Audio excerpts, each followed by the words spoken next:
absolutely always the client comes first. This is now the end phase of the representation by an attorney. A settlement is reached, but before I even get to the dollars and the handling, the physical handling of the money, I have to offer some information about the settlement of the case. And we can always go to court and the jury gives you an award or a judge gives you an award. That's what you get. But before we get there, if we're going to settle the case, we absolutely are required to get the client's consent to the settlement.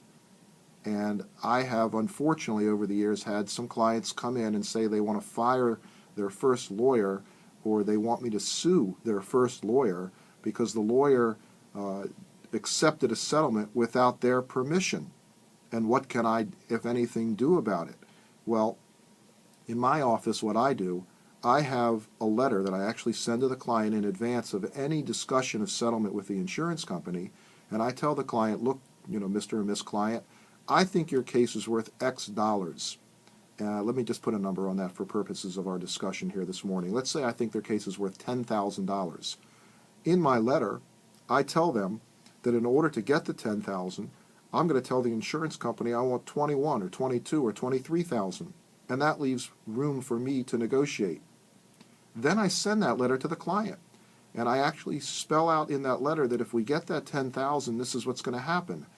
The attorney's fees come out, we pay the bills, I show them what the bills are and the balance due in the bills, and then there's a bottom line that represents what the client will get after they've recovered all the money, and after all the bills have been paid, and after the lawyer's fee has been paid. This is for you, Mr. or Miss Client. You put this in your pocket. This is the proceeds of settlement, as I like to call it.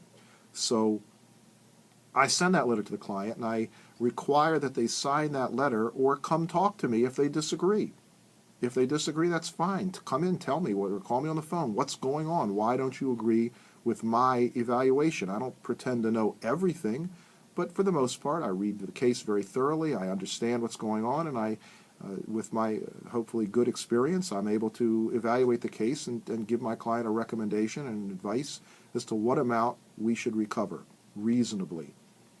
So if a client objects, they call me. They come in, they say, hey, look, this is that, this is this, and they give me some information, and sometimes I change my evaluation. But before I go to the insurance company, I get their signature. So now I send that letter to the insurance company for $23,000, and I tell them, that I want to negotiate with them. I'm not absolutely stuck on 23, and they make an offer, and we go back and forth.